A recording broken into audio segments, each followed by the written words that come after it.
ची गोष्ट आपण म्हणू शकतो म्हणजे कदाचित अजित पवार हे कोणाला पटतील कोणाला पटणार नाही ते त्यांची विचारसरणी असेल त्यांचं व्यक्तिमत्व असेल काही लोकांना ते खूप प्रचंड चांगले नेतृत्व असणारे राजकारणी देखील वाटले भावले असं सगळं असताना देखील दादांची जी एक्झिट आहे ती मात्र प्रत्येकाच्या मनाला चटका लावून जाणारी अशीच आहे।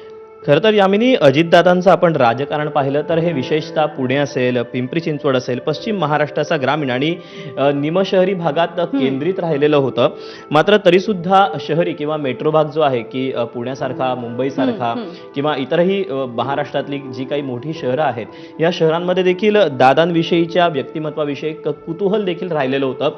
आत्तासुद्धा ज्यावेळेला दादा बीडचे पालकमंत्री झालेले होते, जो मोठा वाद मध्यंतरीच्या काळात झाला होता, त्यानंतर सुद्धा बीडमध्ये गेल्यानंतर सुद्धा दादांनी ज्या पद्धतीनं कचरा पडलेला दिसलेला होता त्यावेळेला अधिकाऱ्यांना झापलेलं होतं, बीडच्या लोकांना सुद्धा त्यांनी मला कशा पद्धतीनं मदत करा याचं आवाहन करताना दादा देखील आपल्याला पाहायला मिळाले होते। त्यामुळे दादांचा जो दरारा होता तो मात्र कायम राहिलेला होता आणि शिवाय दादांशी बोलताना जे सगळे नेते होते, अधिकारी होते, हे एक आपला आब राखून बोललेले देखील पाहायला मिळालेले होते आणि असंच हे व्यक्तिमत्व आज मात्र सगळ्यांना चटका लावून निघून गेलंय।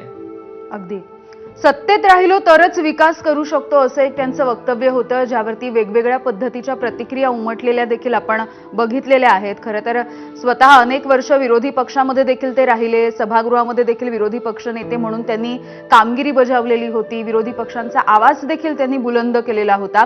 मात्र अनेक वेळेला म्हणजे गेल्या काही वर्षांमध्ये आपण बघितलं तर अजित पवारांनी सत्तेची कास धरलेली दिसली, मात्र पक्षामध्ये ज्या वेळेला अजित पवार काम करायचे तेव्हा सर्व धर्म समभाव किंवा धर्मनिरपेक्षता, कुठेही जातीयवादाला थारा नाही अशाच पद्धतीचं त्यांचं व्यक्तिमत्व राहिलेलं आहे।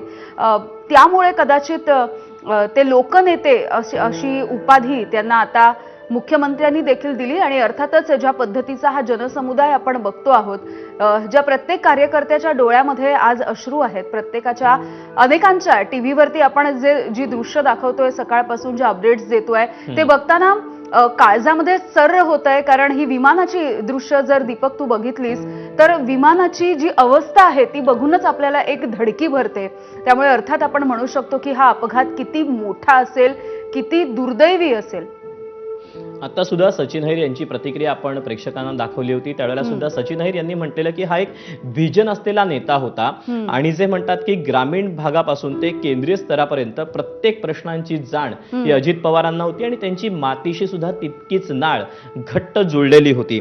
आणि असे नेते खरं तर फार कमी घडतात की ज्यांच्या पाठीमागे इतकी वर्ष वारंवार लोक उभे राहतात। मंदार सुद्धा मगाशी जी माहिती देत होता त्याप्रमाणे की अजित पवारांनी बारामतीमध्ये ज्याप्रमाणे विकास केलेला होता, ज्याप्रमाणे बारामतीकरांशी त्यांचं जे नातं जोडलेलं होतं, त्यामुळे अजित पवारांचं बारामतीतलं मताधिक्य हे कधीच कमी झालेलं दिसलं नव्हतं। आणि अर्थातच दादा घडण्यामागे जो एक मोठा हात आहे तो शरद पवारांचा हात आहे, बरोबर।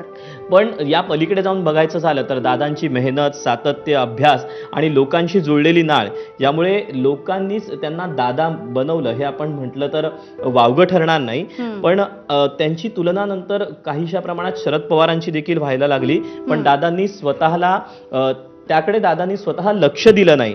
पण स्वतः मात्र दादा हे भन्नाट होते, त्यांचं जे व्यक्तिमत्व होतं, ज्या व्यक्तिमत्वाबद्दल तू असेल, मी असेल, किंबहुना इतर देखील जी मंडळी आहेत ज्यांना अजितदादा आवडतात, ज्यांचा अजितदादांवर राजकीय नेता म्हणून असेल किंबहुना एक राजकारणाकडे तटस्थपणे पाहण्याचा दृष्टिकोन असेल, अशा व्यक्तिमत्वांनी आज मात्र दादांबद्दल भरभरून लिहिलेलं आहे। दादांच्या व्यक्तिमत्वाच्या पैलूंवर त्यांनी प्रकाश टाकला आहे।